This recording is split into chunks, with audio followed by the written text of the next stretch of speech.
मेरे प्रिय कक्षा 12 के विद्यार्थियों, कल हमने आपको फिजिक्स में गॉस की प्रमेय के अनुप्रयोग बताया था, एक अनुप्रयोग। आज हम बताएंगे दूसरा अनुप्रयोग। इसके लिए हम अनंत विस्तार की, दूसरा अनुप्रयोग क्या, अनंत विस्तार की एक समान आवेशित समतल चादर के निकट वैद्युत क्षेत्र की तीव्रता, अंग्रेजी में इंटेंसिटी ऑफ इलेक्ट्रिक फील्ड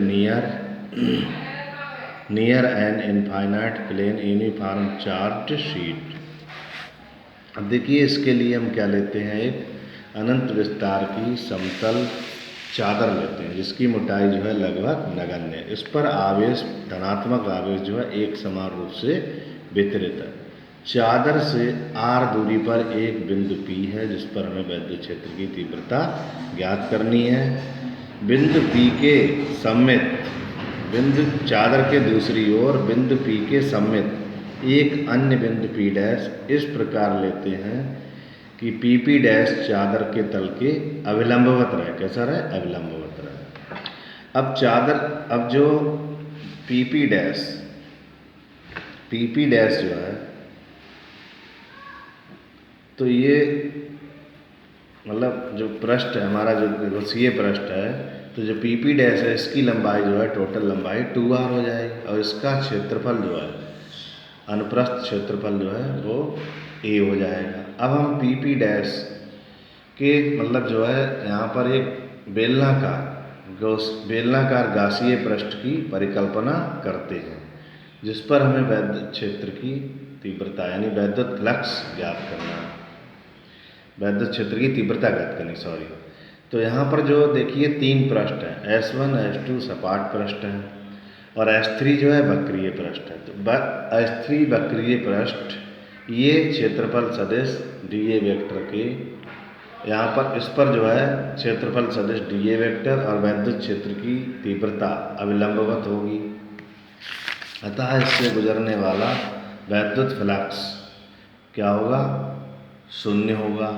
तो केवल जो है S1 और S2 जो दो सपाट पृष्ठ हैं, इनसे जो गुजरने वाला वैद्युत फ्लक्स होगा, तो परिणामी वैद्युत फ्लक्स इन दोनों फ्लक्सों के योग के बराबर होगा।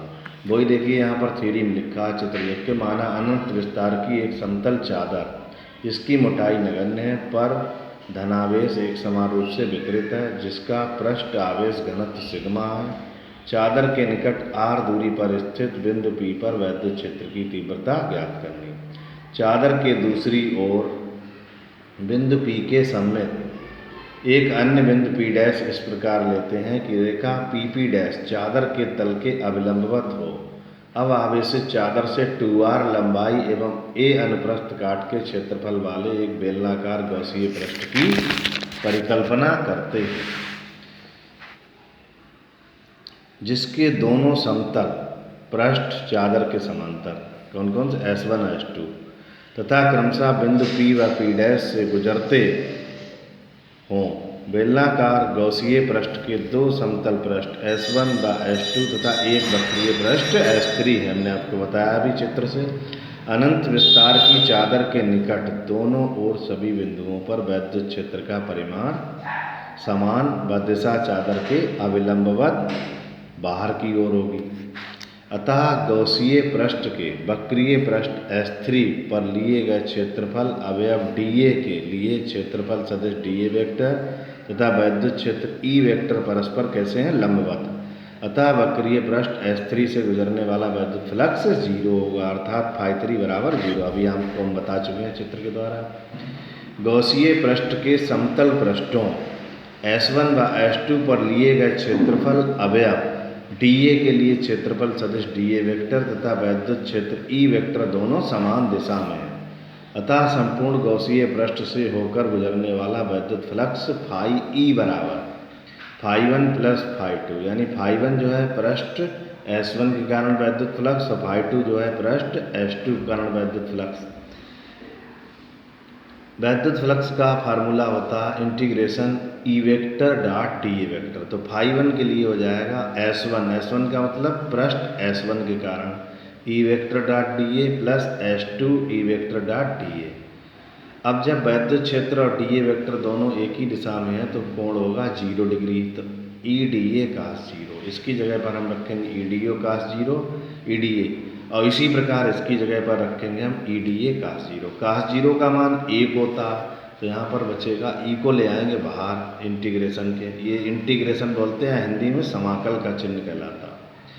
तो अंदर बचेगा S1 dA, इसी तरीक़ा से इधर ई को हम बाहर ले आएंगे, cos 0 का मान 1, अंदर बचेगा integration S2 dA, integration S1 dA integration S2 dA का मतलब है कुल क्षेत्रफल, यानी कुल क्षेत्रफल हो जाएगा A।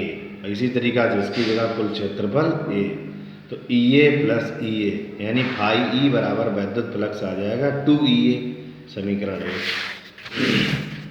यहाँ पर आगे हमने लिख भी दिया है, क्योंकि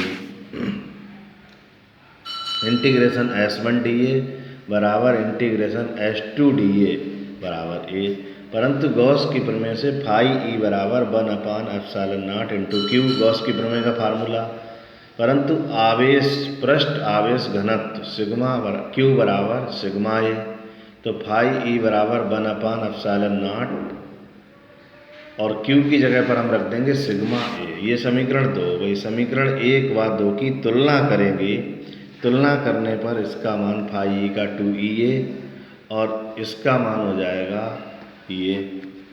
तो यहाँ पर एक ए से ए कैंसिल करें हम, तो यहाँ पर बचेगा E बराबर 2 को बटे में भेज देंगे, E बराबर सिग्मा बटे 2ε0 न्यूटन प्रति कूलम। वैद्युत क्षेत्र की तीव्रता चादर से प्रेक्षण बिंदु की दूरी r पर निर्भर नहीं करती है। तो प्रिय बच्चों, हमने जो आपको गॉस की प्रमेय का दूसरा अनुप्रयोग बता दिया, इसको भी आप कापी में स्वच्छतापूर्वक लिख के और ठीक प्रकार से क्या कर लेंगे, याद कर लेंगे। धन्यवाद।